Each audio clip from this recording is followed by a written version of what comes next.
antique lunettes, her secret passion. At 55, she was unmarried and childless. Occasionally, when work permitted, she allowed herself a lover. Alain Lambert, her contact at the Interior Ministry, had once been a pleasant distraction during a particularly tense period of anti-Jewish incidents. He rang Hannah at home late after his master's visit to Toulouse. "So much for boldness," she said acidly. "He should be ashamed of himself." "We did the best we could." "Your best wasn't good enough." "It's better not to throw oil on the fire at a time like this." "That's the same thing they said in the summer of 1942. "Let's not get overly emotional. You leave me no choice but to issue a statement, Alain." "Choose your words carefully. We're the only ones standing between you and them." Hannah hung up the phone. Then she opened the top drawer of the writing desk and removed a single key. It unlocked a door at the end of the hall. Behind it was the room of a child, Hannah's room, frozen in time. A 4-poster bed with a lace canopy, shelves stacked with stuffed animals and toys, a faded pin-up of a heartthrob American actor, and hanging above the French provincial dresser, invisible in the darkness, was a painting by Vincent van Gogh. Marguerite Gachet at her dressing table. Hannah trailed a fingertip over the brushstrokes and thought of the man who had carried out the painting's one and only restoration. How would he respond at a time like this? No, she thought, smiling. That wouldn't do. She climbed into her childhood bed and, much to her surprise, fell into a dreamless sleep. And when she woke, she had settled on a plan. For the better part of the next week, Hannah and her team toiled under conditions of strict operational security. Potential participants were quietly approached, arms were twisted, donors were tapped. 2 of Hannah's most reliable sources of funding demurred, for like the Minister of the Interior, they thought it better to not jeter de l'huile sur le feu, throw oil on the fire.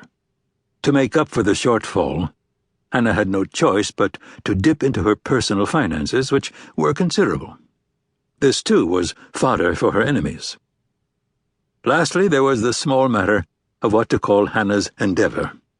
Rachel Levy, head of the center's publicity department, thought blandness and a trace of obfuscation would be the best approach. But Hannah overruled her. When synagogues were burning, she said, caution was a luxury they could not afford. It was Hannah's wish to sound an alarm, to issue a clarion call for action. She scribbled a few words on a slip of notepaper and placed it on Rachel's cluttered desk. That should get their attention.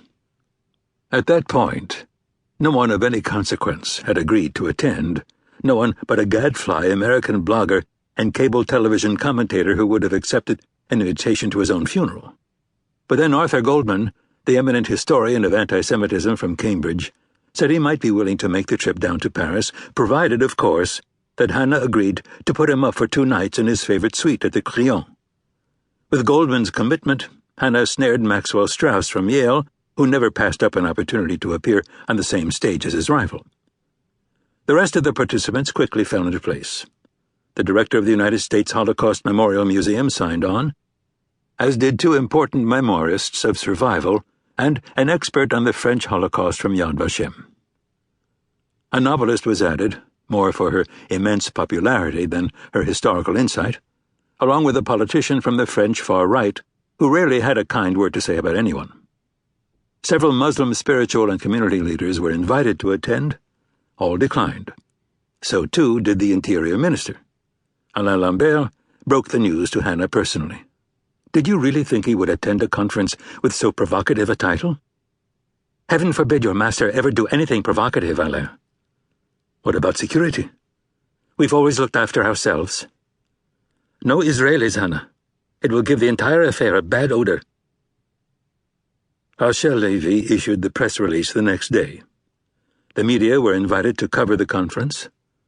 A limited number of seats were made available to the public. A few hours later, on a busy street in the 20th arrondissement, a religious Jew was set upon by a man with a hatchet and gravely wounded. Before making his escape,